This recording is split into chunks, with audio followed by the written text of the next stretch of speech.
Ang dalagang ito ay gusto lang naman sanang mag-enjoy ng isang gabi kasama ang kanyang kaibigan.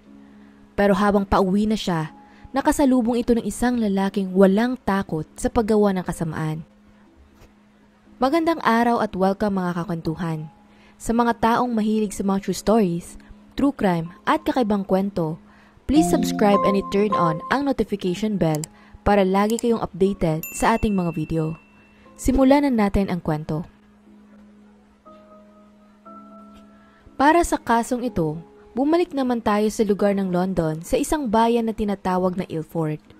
May populasyon itong mga nasa humigit kumulang 200,000 katao at masasabi mong ito ay nakatuon sa komersyal at retail na industriya na napapalibutan lamang na residential area. Isa sa pamilyang naninirahan dito ay ang Alina family at nakatutok ang kasong ito sa 35 years old na babaeng nagngangalang Zara Alina. Inilalarawan ang dalaga bilang isang masayahing tao na may mabuting puso. Ipinanganak siya noong taglamig ng 1986 at lumaki ito sa parehong lugar kung saan nanirahan ng kanyang lolo at lola pagkatapos nilang lumipat mula sa Pakistan noong 1968. Si Zara ay panganay na anak ng kanyang ina at mag-isa lamang siya nitong pinalaki dahil iniwan sila ng kanyang ama bago pa man siya ipinanganak. Sa kabila nun, maswerte pa rin naman ito dahil kasama niyang lumaki ang ilang henerasyon ng mga kababaihan sa kanilang pamilya. Binigyan nila si Zara ng lahat ng kaya nilang maibigay na pagmamahal, suporta, at pati na rin ang edukasyon na kinakailangan niya. Mahilig si Zara sa kahit anong adventure, sa pagta-travel at sa pagsubok ng mga bagong bagay at karanasan. Mula pagkabata, likas na itong masayahin, palakaibigan at may positibong pananaw sa buhay. May talento din ito pagdating sa pagsasayaw, ballet at swimming, lalong-lalo na sa pag-ice skating. Maliban pa doon, may malasakit rin ito sa mga taong nangangailangan at isang bagay pa na lubos niyang pinapahalagahan ay ang kanyang pagmamahal sa mga pusa. Kasabay ng lahat ng ito, inaalagaan niya din ang kanyang ina at lola, tinitiyak na may pagkain sila at gamot. Sa madaling salita, maraming mabubuting bagay na ginawa si Zara para sa kanyang pamilya. Sa murang edad pa lamang, alam na ni Zara kung ano ang gusto niyang gawin sa kanyang buhay. At isa sa mga pangarap nito ay ang maging isang abogado. Ayon pa nga sa kanyang pamilya, nakita nila kung gaano ito nagsumikap para maabot lamang ang kanyang pangarap. Di nga tumagal, makalipas ng ilang taon sa law school, pumasa din ito sa wakas sa bar exam upang maging isang ganap na lawyer. Isa sa mga tinutukan niyang advokasya ay ang pagtulong sa mga refugee na tumatakas mula sa karahasan. Noong taong 2022, kakaumpisa lamang niya noon ng pagtatrabaho sa Royal Courts of Justice at masigasig siyang nagtatrabaho upang makumpleto ang 2 taong work placement niya para maging isang ganap na qualified solicitor. Kaya kung iyong titingnan, ang buhay ni Zara ay parang patungo talaga sa tagumpay at sa isang magandang kinabukasan. Yun nga lang, may mga bagay na hindi niya inaasahang mangyari. Noong gabi ng June 26, 2022, nakipagkita si Zara sa kanyang kaibigan sa lokal na pub na tinatawag na The Great Spoon of Ilford. Pagkatapos maghapunan at uminom, nagpunta ang dalawa sa isa pang bar at nang papalapit na ang hating gabi, nagpasya na si Zara na uminom na lamang ng tubig sa halip na alak at tumutok sa pakikipag-usap sa kanyang kaibigan tungkol sa mahalagang bagay. Maliban doon, wala na siyang ibang bagay na ginawang mali o hindi karapat-dapat. Gayunpaman, habang nangyayari ang lahat ng ito, may mga mas masalimuot namang pangyayari na sabay ring nagaganap sa kabilang dako. Dito naman pumapasok sa kaso ang isang lalaking nagngangalang Jordan McSweeney na isang matatawag mo na psychopath at narcissist. Bukod pa doon, siya ay mahilig makipagsuntukan at madalas na nakikipag-away kung saan halos iniiwasan na siya ng lahat ng mga kababaihan sa kanyang paligid. Sa edad na 29 years old, meron na itong 28 na conviction sa kanyang pangalan para sa kabuuan ng 69 na krimen mula pa sa taong 2006. Ang mga kaso niya ito ay mula sa mga paglabag sa batas trapiko, pananakit sa mga pulis, hanggang sa pambubugbog at pananakit ng ibang tao. Nagsimula si Jordan na gumawa ng krimen noong siya ay bata pa lamang, na posibleng resulta ng kinalakihan niyang hindi maayos na pamilya. Sa kasamaang palad, nakaranas si Jordan ng karahasan at sexual na pang-aabuso noong siya ay bata pa, ngunit walang anumang kakulangan sa pagmamahal o disiplina ang maaaring magpaliwanag at magbigay katwiran sa kanyang mga kilos at ugali bilang isang tao. Maging ang pagkakabilanggo kasi ay hindi naging hadlang sa kanya para gumawa ng masama. Dahil ang katotohanan, lumaki na siya sa sistemang iyon at ang bilangguan ay parang ang nagsilbi na rin niyang tahanan mula nang siya ay bata pa lamang. Noong June 17, 2022, ito ang araw na nakalaya na si Jordan mula sa kulungan matapos makapagsilbi ng ilang taon lamang sa kanyang sentensya. 4 na araw pagkatapos nito, nakitira siya sa isang kaibigan sa isang caravan na matatagpuan naman sa isang peryahan sa Valentin Park, Ilford. Bilang bahagi ng kanyang paglaya, kinakailangan ni Jordan na dumalo sa mga appointment kasama ang kanyang probation officer. Gayunpaman, katulad ng inaasahan, hindi niya ito ginawa. Paulit-ulit siyang binalaan na ang paglabag sa kondisyong ito ay magreresulta sa pagkabilanggo. Dahil dito, binawi ang kanyang lisensya noong June 24, pero sa kabila nun, nakita sa CCTV footage noong gabi ng June 26, 2022 na si Jordan ay naglilibot sa bayan pagkaraan lamang ng 2 araw. Noong Sabadong iyon, ginugol ni Jordan ang karamihan ng kanyang oras sa The Great Spoon sa Ilford habang naglalasing, ginugulo at binabastos ang mga babae at nakikipagtalo kahit kanino. Dahil doon, pinalaya siya ng mga gwardya mga alas 11 ng gabi matapos niyang guluhin ang isang babaeng staff. Pagkaalis niya, naglakad naman ito patungong Cranbrook Road at nagsimulang maghanap ng biktima. Dito na mas didilim ang takbo ng kwentong ito. Makalipas lamang ang ilang sandali matapos siyang muntik na masagasaan ng isang bus na makikita sa CCTV footage, muntik din siyang mabangga ng isa pang kotse. Pagkaraan lamang ng hating gabi, nakuha na naman ng surveillance camera si Jordan na sinusundan ng isang hindi niya kilalang babae. Kitang-kita na ito ay lasing at wala na sa tamang pag-iisip habang naglalakad sa likod nito. Di tumagal, agad naman itong napansin ng babae at bilang pagprotekta sa kanyang sarili, tumakbo ito papasok sa isang tindahan, umaasang titigil na ang lalaki sa pagsunod sa kanya. Pero sa kabila nun, sinundan pa din ito ni Jordan sa loob. Pagkalipas ng ilang minuto, naunang lumabas si Jordan at nagpa siya itong magtago sa gilid. Nang inakala ng babae na wala na ito, maingat rin siyang lumabas sa shop. Pero pagkaliko niya sa kanto, doon na niya napansin na patuloy pa rin siyang sinusundan ni Jordan. Sa kanyang takot, mabilis na tumakbo ang babae pababa ng isa pang kalsada sa gilid habang si Jordan naman ay patuloy rin sa paghabol sa kanya. Sa kabutihang palad, pagkatapos ng 21 minutong paghahanap, nagawa naman ng babae na makalayo ng ligtas. Sa kabila nito, hindi iyon nakapigil kay Jordan na maghanap na naman ng bagong biktima.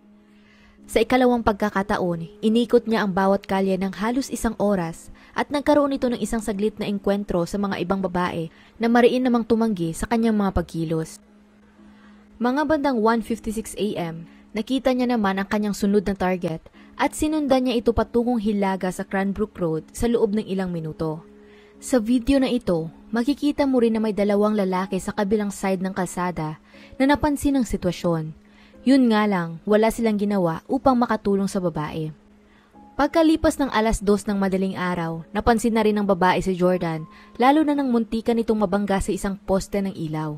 Pagkatapos nun, inunahan siya ni Jordan at lumiko ito patungo sa isang bahay sa kalapit na kalsada. Naniniwala ang mga pulisya na ginawa niya iyon upang sorpresahin sana ang kanyang biktima at mahablot ito ng biglaan. Sa kabutihang palad, ang destinasyon ng babae ay sa bahay na nasa kabaliktarang kalsada at nagawa naman itong makapasok doon ng ligtas. Habang nakaligtas ang mga unang babaeng kanyang sinubukang biktimahin, si Zara Alina ay hindi naman naging kasing swerte. Pagkalabas ni Zara sa Champ Sports Bar sa Chapel Road, nagpush siya itong maglakad pa uwi sa halip na sumakay sa taxi. Sa kasamaang palad, nag-cruise ang landas nila ni Jordan McSweeney na pinili siyang maging sunod na biktima. Pagkakita ng binata sa kanya, sinundan niya ito ng malapitan hanggang sa makarating sila sa isang bahay sa Cranbrook Road. Ang property ay may malawak na driveway at garden at doon din mismo isinagawa ni Jordan ang karumal-dumal na krimen. Nang naabutan niya si Zara, agad niya itong hinablot, binugbog at pinagsamantalahan sa driveway.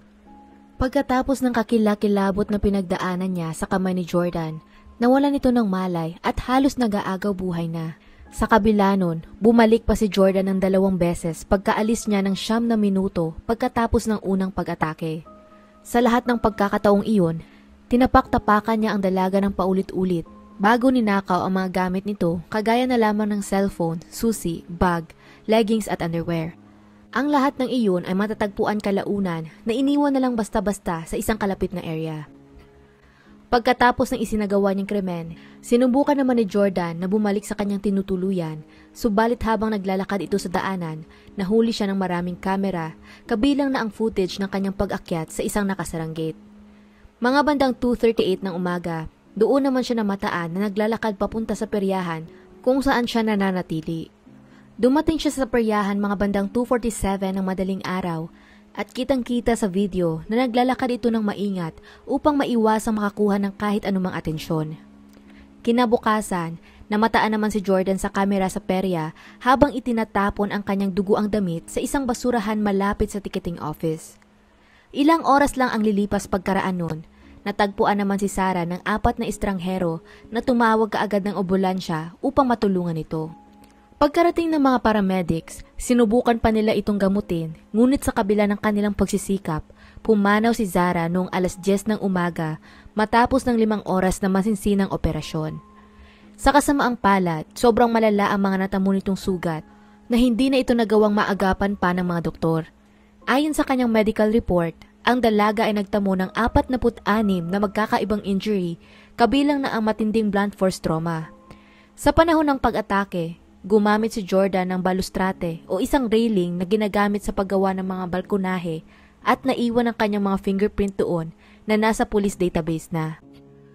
Dumating ang June 27, 37 oras matapos ang krimen, naaresto din nila kaagad si Jordan sa kanyang caravan sa perya.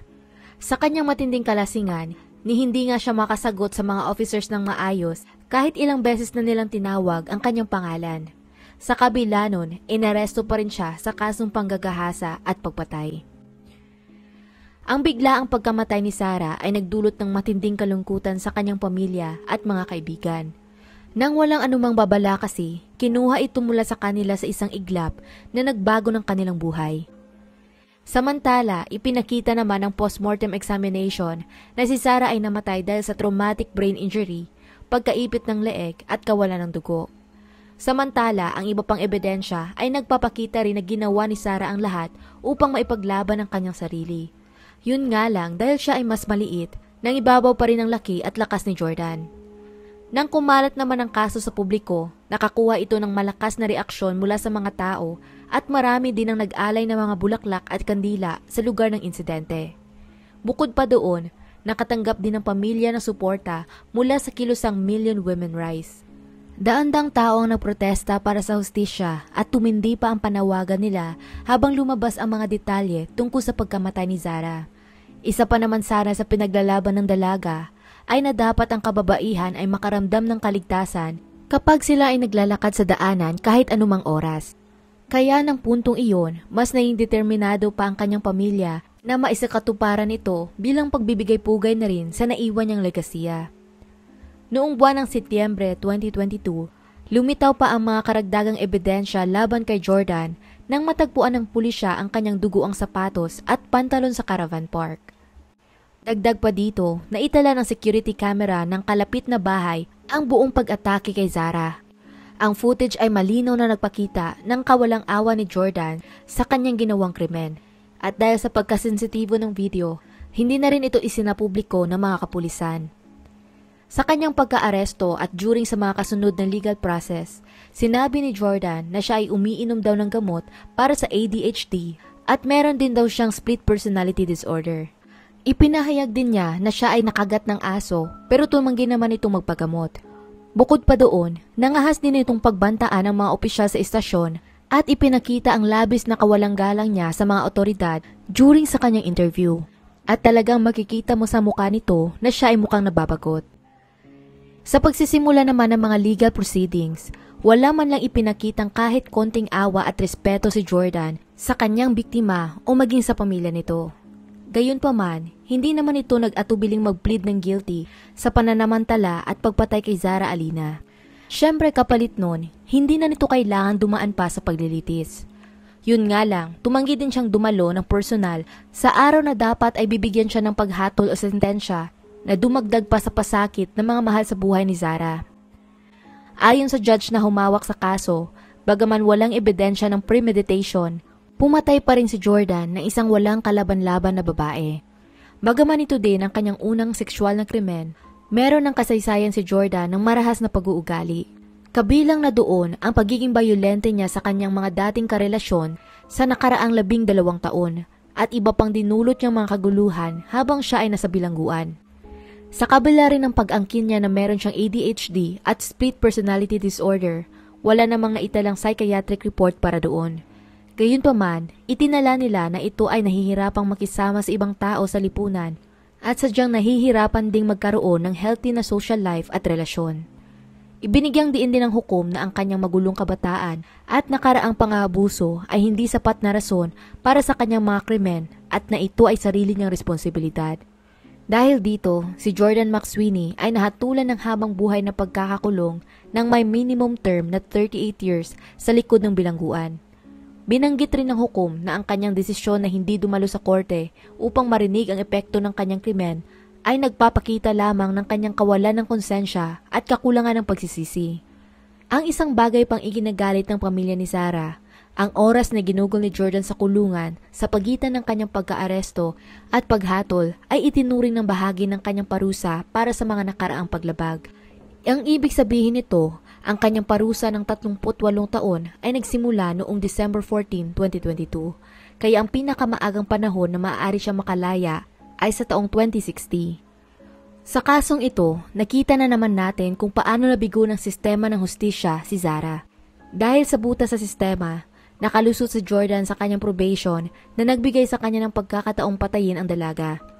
Nakatala din sa record na nagsimula ang probation services ng RICO proceedings noong June 22 pagkatapos niyang labagin ang mga kondisyon ng kanyang probation at hindi dumalo sa 2 pagpupulong. Gayunpaman, naabisuhan lamang ang pulisya hinggil dito noong June 24 na, 2 araw matapos magsimula ang RICO proceedings. Pagkatanggap ng pulisya ng notice, totoong bumisita naman sila sa kanyang tirahan kinabukasan upang arestuhin sana ito, ngunit wala nga lang si Jordan sa kanyang tahanan ng mga panahong iyon.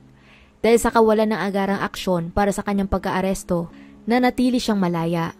At bilang resulta, nagkaroon ito ng oportunidad na patayin si Sarah 2 araw lang matapos sana ang nakatakdang petsa para arestuhin siya ng pulisya. Isang mahalagang bagay pa, may kasaysayan na si Jordan ng mga krimen, pagkakasala at mga kaguluhan na malinaw na nagpapakita na siya ay isang paulit-ulit ng kriminal.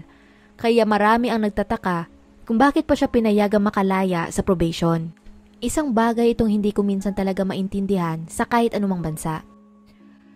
Sa isang malupit na kapalaran, si Zara Alina ay naging biktima ng krimen na madalas niyang pinag-uusapan sa kanyang mga kaibigan at pamilya. Isinusulong niya ang kaligtasan ng mga kababaihan at matapang rin itong babae na nagsasalita para sa mga hindi kayang ipagtanggol ang kanilang mga sarili. Nang mga panahong iyon, naramdaman naman siguro ni Sarah na ligtas siyang makakauwi sa Ilford at madali namang maintindihan kung bakit. Siya ay naglalakad sa isang lugar na maliwanag ang ilaw at napapaligiran ng mga security camera. Yun nga lang, si Jordan ay isang kriminal na parang hindi naman takot mahuli. Ang pag-atake sa ganitong paraan sa harap ng bahay ng isang tao ay nagpakita ng sobrang kapangahasan ni Jordan. Ngunit sa kabila nito, walang anuman ang nakapigil sa kanya. Kung iyong iisipin, isa talagang iyong nakakakilabot na bagay. Si Zara Alina ay isang dalagang talentado, matalino at mabait. Inaalagaan niyang kanyang ina at lola, nagboboluntaryo sa mga lokal na food shelter at meron din maraming kaibigan. Sa katunayan, ilang buwan pagkalipas ng kanyang pagpanaw, may natagpuan pa ang kanyang pamilya ng mga regalo na binili na nito para sa mga kaarawan nila sa hinaharap. Para sa kanila, si Sarah ay isang taong nagbibigay ng liwanag sa kanilang buhay. At ngayong wala na siya, meron ng naiwang puwang sa kanilang puso na para sa kanila ay hindi na mapupunan kailanman. At hanggang dito na lang ang kwento natin para sa araw na to. Anong masasabi ninyo sa kaso? Kung nagustuhan nyo ang video na ito, maaari mong i-check ang ating channel para sa iba pang mga kwento. Muli, salamat sa inyong pakikinig at hanggang sa susunod mga kakantuhan.